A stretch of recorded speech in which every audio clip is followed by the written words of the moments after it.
मित्रांनो, तर आज आहे सुट्टी. आणि आज सुट्टी आहे. ट्रेकला वगैरे काही कुठे गेलो नाही. तर जुने जे ट्रेक केलेले आहे ते फोटो मी पाहत बसलो आणि निसर्गाचा आनंद इथे बसूनच घेतला. हरिश्चंद्रगडाचा ट्रेक मी 2-3 वेळा केलाय. एक अल्पाईन ट्रेकर सोबत 2 वेळा आणि पर्सनली 1 वेळा केलेला आहे. खूप मस्त ट्रेक आहे. जुने फोटोज आहेत जे मी स्टोअर करून ठेवलेले होते माझ्या ह्याच्यामध्ये. तो पाहत बसलो कारण आज आहे सुट्टी आणि काल पण फिरून आलोय पावसामध्येच. आणि आता सकाळी देखील भिजलोय पावसामध्ये. ते बघा, पूर्ण पॅन्ट वगैरे ओली झालेली आहे. आणि आज सुट्टी आहे तर थोडस ऑफिसचं काम करणार आणि त्यानंतर फ्री. काही काम नाही दिवसभर. मग आपलं कपडे वगैरे वॉश कालच करून ठेवलेत त्यामुळे. आणि आज युट्यूब साठी कॉन्टेंट बनवायचंय.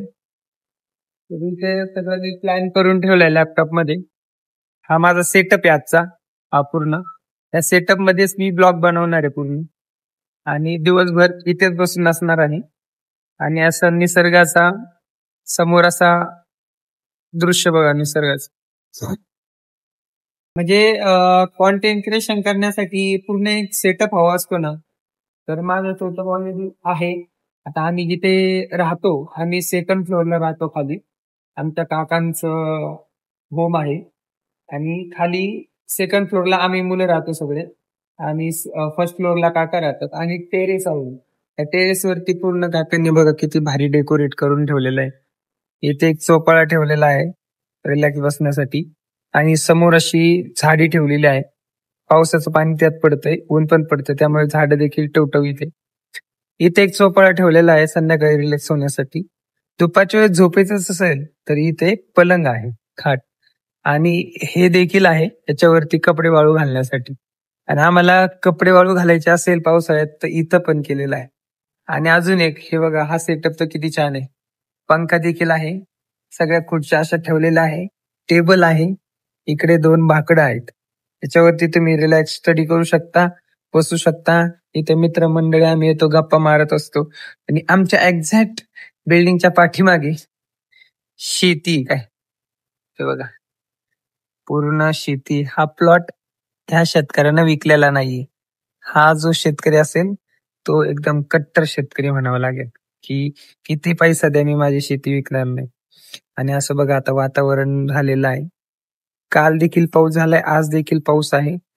आता पावसाळ्याचे दिवस संपत आले तरी पण पाऊस होतोय चांगल्या प्रकारात.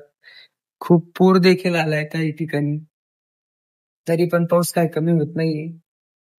शेतकऱ्यांचं देखील किती नुकसान झालंय माहितीये का. धाराशिव जिल्ह्यामध्ये तर एवढा पाऊस झालाय की धाराशिव, सोलापूर एवढा पाऊस झालाय की घरं वाहून गेली, जनावरं वाहून गेली. शेतकऱ्याचं एवढ्या प्रमाणात नुकसान झालंय. आता सरकार जेवढं नुकसान झालंय तेवढं भरपाई सरकारने दिली तर शेतकऱ्यांचं भविष्य आहे, नाहीतर अवघड आहे.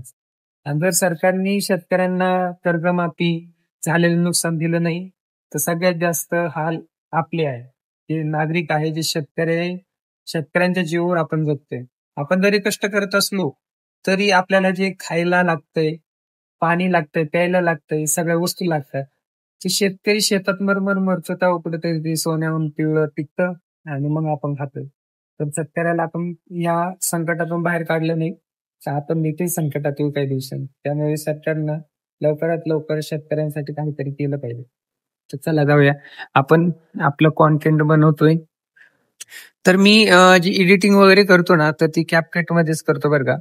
आणि आता मला एडिटिंग करायला जास्त वेळ वगैरे लागत नाही कारण मी आता त्याच्यामध्ये प्रो झालेलो आहे. आपल्याकडे लॅपटॉपला देखील आहे CapCut आणि मोबाईल मध्ये पण आहे. पण आपण शक्यतो लॅपटॉप मध्ये करतच नाही. काय करतो ते मोबाईल मध्येच करतो.